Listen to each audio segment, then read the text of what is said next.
दोस्तों आज की इस वीडियो में हम लोग Irish poet William Butler Yeats का famous work Sailing to Byzantium इसका एनालिसिस करेंगे। मतलब आपको ढंग से समझा दूंगा इस पोएम के अंदर क्या है, और बाइजेंटियम जो पोएम है उसको नेक्स्ट वीडियो में डिस्कस करेंगे। यीट्स ने अपनी पोएम्स में हमें वो हर चीज़ फील करवाने की कोशिश की है दोस्तों, जो इन्होंने खुद एक्सपीरियंस की थी। जैसे बढ़ती हुई उम्र, बुढ़ापा, प्यार, नफ़रत, हर एक चीज़। इस पोएम का नाम है सेलिंग टू बाइजेंटियम, जिसमें उन्होंने हमें लगभग फील करवा दिया अच्छे तरह से कि बुढ़ापा बहुत तकलीफ़ देता है भाई, बहुत तकलीफ़ देता है। जब इंसान बूढ़ा होता जाता है, लोगों के बीच उसकी इम्पोर्टेंस कम होती जाती है। जवान लोग सच में बूढ़ों से कोई मतलब नहीं रखते, उनको कोई फ़र्क नहीं पड़ता। वो बस एक दूसरे की बाहों में बाहें डाले अपने आप में मस्त रहते हैं। दुनिया भौतिक सुखों के नशे में डूबी हुई है। इन जवान लोगों को गलतफहमी है कि इनकी उम्र ऐसे ही चलती रहेगी, बढ़ेगी नहीं, ये जवान बने रहेंगे, क्योंकि इन्हें नशा है अपने शरीरों का, इस मटेरियलिस्टिक दुनिया का। इन्हें लगता है कुछ नहीं बदलेगा, सब ऐसे ही चलता रहेगा। इन्हें स्पिरिचुअलिटी से कोई मतलब नहीं है। इन्हें कोई मतलब नहीं है कि आज जो हमारा शरीर है ये एक ना एक दिन ख़त्म हो जाएगा। ऐसी कौन सी चीज़ है जो इस शरीर से भी उम्र में बड़ी हो? वो है स्पिरिचुअलिटी। उम्र दराज बूढ़े लोग इस सोसाइटी में फिट इसलिए नहीं हैं क्योंकि जवान लोगों को उनसे बात करने की फुर्सत नहीं है। बूढ़े लोग जवानों की दुनिया में किसी कुर्सी या मेज की तरह बेकार चीज़ की तरह हैं जो किसी कोने में पड़े होते हैं। इसलिए पोएट वो जगह छोड़ आया है, कहता है कि मेरे जैसे लोगों के लिए वहाँ कुछ नहीं है। मेरा बूढ़ा शरीर किसी फटे हुए कोट की तरह है। पोएट को इस पोएम में बाइजेंटियम जाना है दोस्तों। बाइजेंटियम एक ऐसी जगह जहाँ वो कल्पना में जाएगा, सच में नहीं जाएगा। बाइजेंटियम बहुत पवित्र जगह है उसके हिसाब से।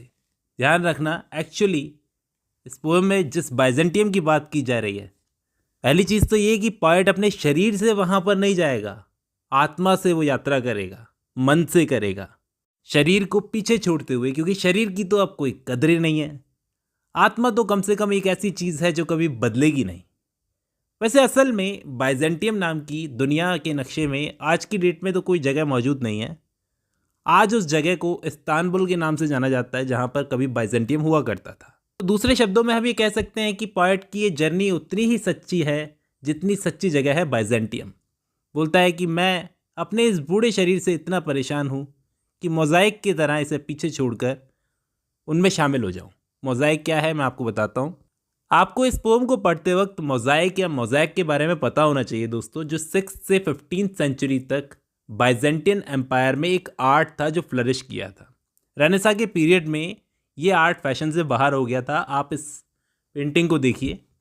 हाँ, तो इनमें शामिल होना चाहते हैं विलियम बटलर यीट्स, इनका हिस्सा बनना चाहते हैं पोएट।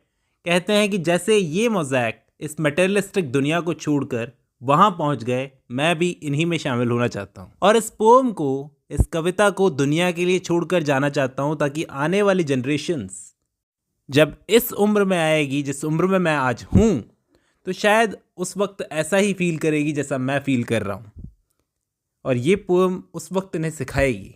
कहते हैं कि अभी तो इन लोगों को स्पिरिचुअलिटी से कोई मतलब नहीं है, शायद बाद में हो, लेकिन कम से कम मुझे है। मैं कम से कम पता लगाना चाहता हूँ, यहाँ से निकलकर बाहर जाना चाहता हूँ, बाइजेंटियम। लेकिन एक इम्पॉर्टेंट सवाल और है कि बाइजेंटियम ही क्यों, कोई और जगह क्यों नहीं? ऐसा इसलिए क्योंकि 2000 साल पहले आर्ट बड़ा फ्लरिश किया था, जैसे मैंने आपको बताया, बाइजेंटियम में। और यीट्स ने शायद काफ़ी कुछ पढ़ रखा था, इसलिए एक और वर्क है अ विज़न नाम का यीट्स का, जिसमें उन्होंने बाइजेंटियम की तारीफ़ की है। तो बड़े फैसिनेट थे ये उस सिटी को लेकर, इसलिए उन्होंने कल्पना की, एक विज़न देखा।